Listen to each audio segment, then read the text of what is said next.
जैसे मेरे सभी भाइयों ने आपको पूरा ब्रीफ किया हर एक चीज़ पे, हर एक मुद्दे पे।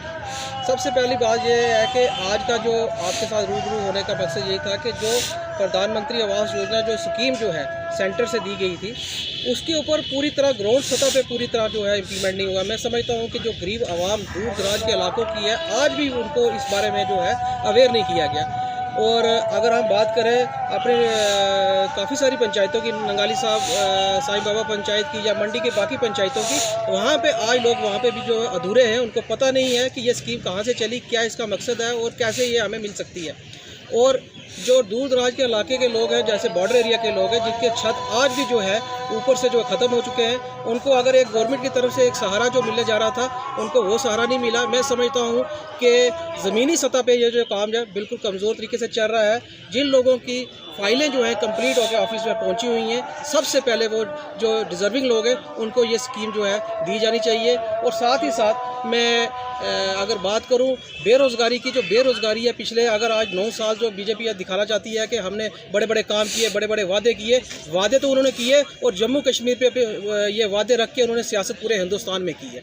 मैं समझता हूँ कि हज़ारों के हिसाब से जो है वैकेंसी आज भी गवर्नमेंट के पास पड़ी हुई है, कोई लिस्ट नहीं निकल रही है, कोई एडवर्टाइजमेंट नहीं हो रही है। और इन्होंने एक लिस्ट निकाली एसआई की और उसमें इतनी बड़ी धांधली हुई कि जो बच्चे डिज़र्व कर रहे थे वो भी आज अपने घरों में बेरोज़गार होकर बैठे हुए हैं। और बेरोज़गारी की तरफ अगर इन्होंने ध्यान नहीं दिया तो मुझे लगता है कि आने वाले टाइम ये ड्रग्स माफिया और इस किस्म की हरकतें जो है आने में देखने में हमें और मिलेगी। और इस साथ साथ ये कह रहे हैं कि हमने बड़ी रोडों की डेवलपमेंट की है। मैं इनसे एक ही क्वेश्चन करना चाहता हूँ कि क्या मुगल रोड आज से 10 साल पहले जो है ये बन के तैयार हो चुकी थी, उसमें कई जगह को टनल का काम था, क्या गवर्नमेंट ने उस तरफ ध्यान नहीं दिया कि हमें ये टनल की ज़रूरत है? और साल में ये 2 महीने या 4 महीने ये सही ढंग से चलती है और 3 महीने उसका रिपेयरिंग का काम चलता है और लाखों रुपए करोड़ों रुपए जो खर्चा उसके ऊपर जो है ये लोग खा जाते हैं। और मैं समझता हूँ कि ये बड़ी बात नहीं है गवर्नमेंट के लिए उस पर टनल बनाना, क्योंकि लोगों का एक ट्रस्ट बना हुआ है वहाँ के हॉस्पिटल्स के साथ, वहाँ के डॉक्टर्स के साथ। वो लोग अगर अपना ट्रीटमेंट लेके आज अगर आते हैं, उनको अगर हफ्ते 10 दिन महीने के बाद जाना पड़ता है तो उनको 2 दिन का सफ़र तय करके यहाँ से श्रीनगर पहुँचना पड़ता है। एक लोगों का ट्रस्ट भी जो है ये उन लोगों का ख़त्म कर रहे हैं। मैं एलजी प्रशासन से भी ये रिक्वेस्ट करता हूँ कि इन चीज़ों के ऊपर ध्यान देना चाहिए और जिला प्रशासन डीसी साहब से ये रिक्वेस्ट करता हूँ कि जो लोग डिज़र्व करते हैं इन स्कीमों पे, उनको फौरी तौर पे ये स्कीमें जो है मिलनी चाहिए। और जब स्कीमें ख़त्म हो जाती हैं तब वो लोगों की आवाज़ जो है उनको पता चलता है और लोग हमारे पास पहुँचते हैं और उनकी कंप्लेंट जो आज हमें देखने और सुनने को मिल रही है। और मैं साथ ही साथ करा जाए और यहाँ तक कि गरीब आवाम उन नुमाइंदों के थ्रू जो है आपसे जवाब दूँगा। शुक्रिया। आज की जो प्रेस कॉन्फ्रेंस की जो मेन मकसद यही था कि जो हुकूमत जो मुद्दे लेकर आई थी, जो झूठी सरकार ने जो लोगों को लॉलीपॉप दिए कि हम गरीब अवाम योजना के तहत लोगों को मकान दे रहे हैं, ये बिल्कुल कागजी काम है, प्रैक्टिकल कोई काम नहीं। पुंछ के अंदर किसी को गरीब को कोई मकान नहीं मिला।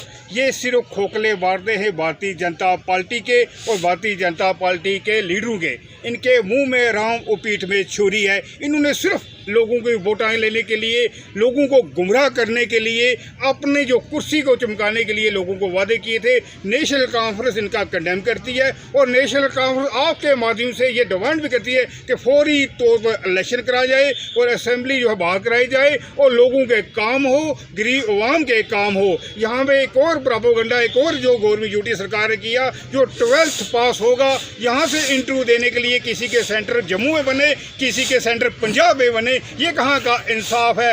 गरीब लोग यहाँ के, पिछड़ा हुआ इलाका है, बॉर्डर एरिया के रहने वाले लोग हैं, हम मिलिट्री से घिरे हुए लोग हैं, हम हमारे ऊपर इतना जुल्म झूठी सरकार मत करो। ना भारतीय जनता पार्टी नहीं करनी चाहिए। यहाँ के जो लीडर हैं इनकी डेवलपमेंट दूर हुई है, इनकी इंक्वायरी की जाए, चाहे वो XMLC हो, चाहे यहाँ कोई भी हो, इनकी जो दूर है डेवलपमेंट की, इनकी इंक्वायरी होनी चाहिए। गरीब अवाम का कोई काम नहीं हुआ, गरीब अवाम वैसे की वैसी है। गरीब अवाम की एक ही आवाज़ है कि इलेक्शन होने चाहिए और असेंबली जो है बहाल होनी चाहिए। शुक्रिया। मेरे से पहले जितनी मेरे भाइयों ने जो यूथ नेशनल कॉन्फ्रेंस के कार्यकर्ता उन्होंने बताया आपको बड़ा ब्रीफली।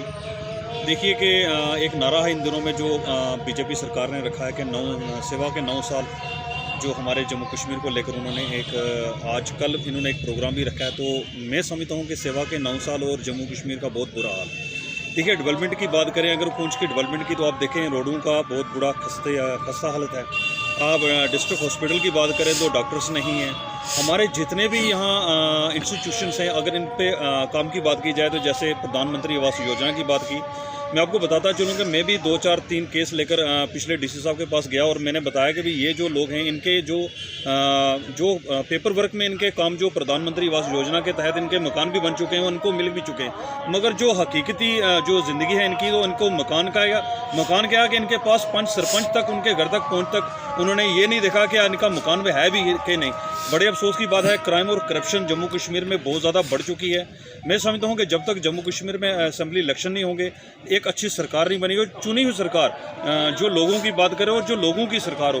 बीजेपी का नारा था कि सबका साथ और सबका विकास। मैं समझता हूँ कि सबका साथ तो उन्होंने ले लिया, मगर सबका विकास जब विकास करने की बात आई तो कहीं ना कहीं बीजेपी के जो खुद लीडर थे, जो उनके कार्यकर्ता थे, उनका बहुत अच्छे से विकास हो रहा है, मगर जो आम जो हमारी जहाँ की जनता है जम्मू कश्मीर की, कश्मीर और कश्मीरी की जो बात है, तो कहीं ना कहीं उसको बहुत बड़ा धक्का पहुँचा है।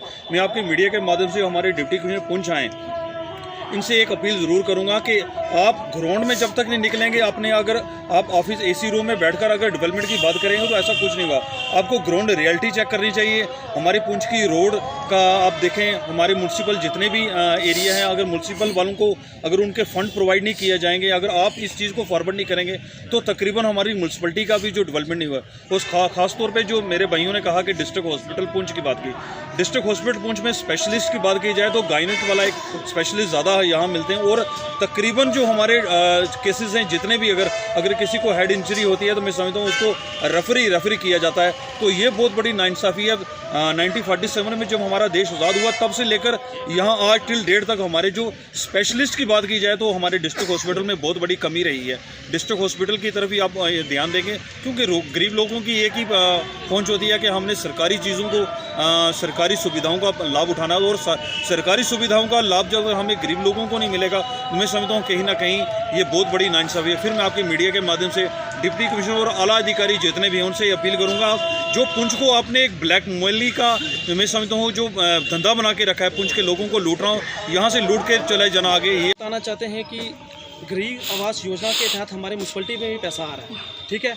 किसी को एक किस्त मिली है, किसी को दूसरी किस्त नहीं आ रही है, पीछे से फंडिंग कुछ नहीं है, कोई काम नहीं हो रहे। हमें 4.5 साल हो गए, 4.5 साल हो गए हमें म्यूनसिपलिटी में बैठे हुए, हमारे पास फंडिंग आई नहीं है कि हम लोगों के काम कर सके और लोगों के जो उनका काम था उस पर हम खड़े उतर सके। बात ऐसी है कि आप हमारी बेरोज़गारी देखें, हमारी बेरोज़गारी किस चरम पे बैठी हुई है। हमारे नौजवान जो लड़के हैं या बच्चियाँ हैं, बच्चे हैं, वो सफ़र कर रहे हैं, कोई रोज़गार का साधन नहीं है, कोई कुछ नहीं है, डेवलपमेंट का नाम ही नहीं है इस पूरे इलाके में कि डेवलपमेंट कैसे किया जाती है। आप हमारे पुंछ की बात ले लें, आप पूरी पुंछ में पूरे घूमें, रोडों की हालात कंडीशन देखें, आप हॉस्पिटल रोड की तरफ जाएं, उस रोड की आप कंडीशन देखें, आप किसी जगह भी जाएं, हमारे नंगाली साहब के धुरंगली का पुल था, आप उस तरफ जाएं, उस आज तक वो पुल नहीं लग सका। कौन सी आप बातें कर रहे हैं कि हम डेवलपमेंट हो रही है या कुछ हो रहा है? गरीब आवाम जनता इतनी परेशान है, कहने की बात नहीं है। लोगों को 5-5 एक काम के लिए एक ही चक्कर में काम हो जाता था, आज उन लोगों को, गरीब लोगों को 5-5 10-10 चक्कर लगाने पड़ते हैं। और करप्शन हमारी यहाँ पे पीक पे है, और जब तक आप ऐसा नहीं दोगे कोई काम नहीं होता। तो इसलिए हमारी गवर्नमेंट सरकार और एलजी सरकार से ये अपील है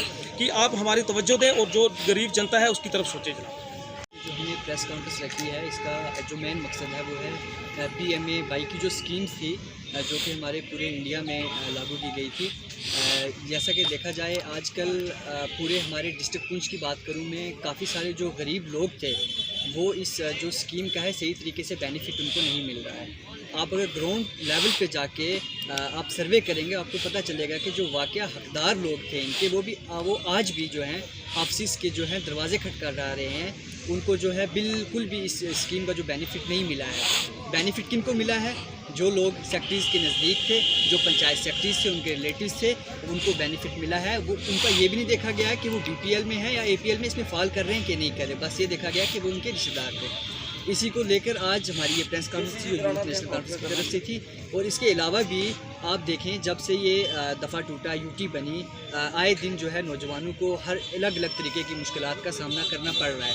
अनएम्प्लॉयमेंट की हालत देखें, आप गरीबी की हालत देखें, जो भूख से लोग यहाँ पे मरे जा रहे हैं, इतनी बुरी हाल हो चुकी है हमारे स्टेट का। हम ये मुद्दा जो है उठा रहे हैं आज। हम रिक्वेस्ट भी करते हैं गवर्नमेंट ऑफ इंडिया से कि जल्द से जल्द इलेक्शंस करवाए जाएं यहाँ पर। इलेक्शंस के बिना यहाँ पे कोई हल नहीं है। आपसे यहाँ पे ये स्टेट और हमारा ये पूरा इंडिया जो है आपसे नहीं चल पाएगा। आप इलेक्शन करवाएं ताकि हमारे जो है नौजवान, बूढ़े, बुजुर्ग जितने भी हैं उन लोगों को किसी भी मुश्किलात का सामना नहीं करना पड़े। आप देखिए, इससे पहले भी जो पेंशन्स की स्कीम थी, उनको 10-10 दिन जो हैंडीकैप्स लोग थे उनको कोर्ट में लटका के रखा 1000 की पेंशन के लिए कि आप एफिडेविट्स बना कर लाएँ। उन्हें दिहाड़ियाँ तोड़ी, वहाँ पर कोर्ट्स में आके लटके रहे। फिर पीले पंजे वाली स्कीम इन्होंने चलाई, वहाँ पे भी लोगों को परेशान। अब जो है एग्ज़ाम्स की हालत देखे, सब इंस्पेक्टर का एग्ज़ाम हुआ, वहाँ पे गफला, बाकी हुए सारे मामला इस तरीके से। तो इसी के तहत जो है आज हमारी यहाँ पे प्रेस कॉन्फ्रेंस